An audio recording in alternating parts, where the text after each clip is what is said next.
ഇപ്പോൾ വാട്സപ്പിൽ ഒരു മെസ്സേജിന് എങ്ങനെ നമുക്ക് റിപ്ലൈ അയക്കാം എന്നുള്ളതിനെ കുറിച്ചിട്ടാണ് നമ്മൾ പറയുന്നത്. ഇപ്പോൾ ചിലപ്പം വാട്സപ്പിൽ ഏതെങ്കിലുമൊക്കെ ഗ്രൂപ്പിൽ കുറേ മെസ്സേജസ് വന്നിട്ടുണ്ടാവും. നമുക്ക് മുകളിലുള്ള ഒരു മെസ്സേജിനായിരിക്കും റിപ്ലൈ അയക്കേണ്ടത്. അപ്പം അത് സെലക്ട് ചെയ്തിട്ട് നമ്മൾ റിപ്ലൈ അയച്ചാൽ അതിനാണ് നമ്മൾ റിപ്ലൈ ചെയ്യുന്നത് എന്നുള്ളത് ബാക്കിയുള്ളവർക്ക് മനസ്സിലാവുന്നതായിരിക്കും. അപ്പം ഈ ഒരു വീഡിയോയിൽ നമ്മൾ പറയാൻ പോകുന്നത് വാട്സപ്പിൽ ഒരു മെസ്സേജിന് എങ്ങനെ നമുക്ക് റിപ്ലൈ അയക്കാം എന്നുള്ളതിനെ കുറിച്ചിട്ടാണ്. അതിന് വേണ്ടിയിട്ട് വാട്സപ്പ് ഓപ്പൺ ചെയ്യുക. വാട്സപ്പ് ഓപ്പൺ ചെയ്തതിന് ശേഷം നിങ്ങൾക്ക് ആവശ്യമുള്ള ചാറ്റ് സെലക്ട് ചെയ്യുക. ഒരു എക്സാമ്പിളിന് ഞാൻ ഈ ഒരു ചാറ്റ് സെലക്ട് ചെയ്യുകയാണ്. ഇതിന് ശേഷം എനിക്ക് ഇതിൽ ഒരു മെസ്സേജിന് റിപ്ലൈ അയക്കണം. ഇപ്പോൾ എനിക്ക് മുകളിലുള്ള ഈ ഒരു മെസ്സേജിനാണ് റിപ്ലൈ അയക്കേണ്ടത് എന്ന് വെക്കുക. അപ്പം അതിന് ചെയ്യേണ്ട കാര്യം എന്താ വെച്ചാൽ ഈ ഒരു മെസ്സേജിൻ്റെ ഭാഗത്ത് നിന്ന് ജസ്റ്റ് ഈ ഒരു റൈറ്റ് സൈഡിലോട്ട് സ്വൈപ്പ് ചെയ്യുക. ലോങ് പ്രസ് ചെയ്യേണ്ട ആവശ്യമൊന്നുമില്ല, ജസ്റ്റ് ഒന്ന് സ്വൈപ്പ് ചെയ്താൽ മതി. അല്ലാതെ ലോങ് പ്രസ് ചെയ്താൽ ഇതാവില്ല.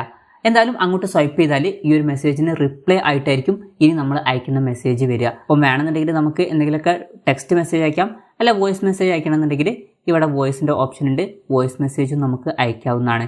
അപ്പം എന്ത് മെസ്സേജാണോ നിങ്ങൾക്ക് അയക്കേണ്ടത് ആ ഒരു മെസ്സേജ് ടൈപ്പ് ചെയ്യുക, അല്ലാന്നുണ്ടെങ്കിൽ റെക്കോർഡ് ചെയ്യുക. അതിനുശേഷം ജസ്റ്റ് സെൻഡ് ബട്ടൺ ക്ലിക്ക് ചെയ്യുക.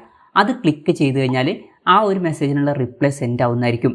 ഇപ്പം നിങ്ങൾക്ക് ഇവിടെ നോക്കിയാൽ കാണാൻ പറ്റും, ഇപ്പം ഇതിനുള്ള റിപ്ലൈ ആയിട്ടാണ് ഈ ഒരു മെസ്സേജ് പോയിട്ടുള്ളത്.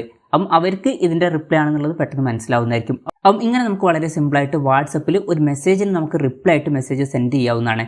ഈ ഒരു വീഡിയോ നിങ്ങൾക്ക് യൂസ്ഫുൾ ആയി എന്ന് വിചാരിക്കുന്നു. എന്തായാലും ഈ ഒരു വീഡിയോ പറ്റിയിട്ടുള്ള നിങ്ങളുടെ ജെന്യുവൻ ആയിട്ടുള്ള അഭിപ്രായം ജസ്റ്റ് ഒന്ന് കമൻറ്റ് ചെയ്യുക. അതുപോലെ തന്നെ ഇതുപോലുള്ള വീഡിയോസ് ഇനിയും കാണാൻ താല്പര്യമുണ്ടെന്നുണ്ടെങ്കിൽ ഈ ചാനൽ സബ്സ്ക്രൈബ് ചെയ്യാവുന്നതാണ്.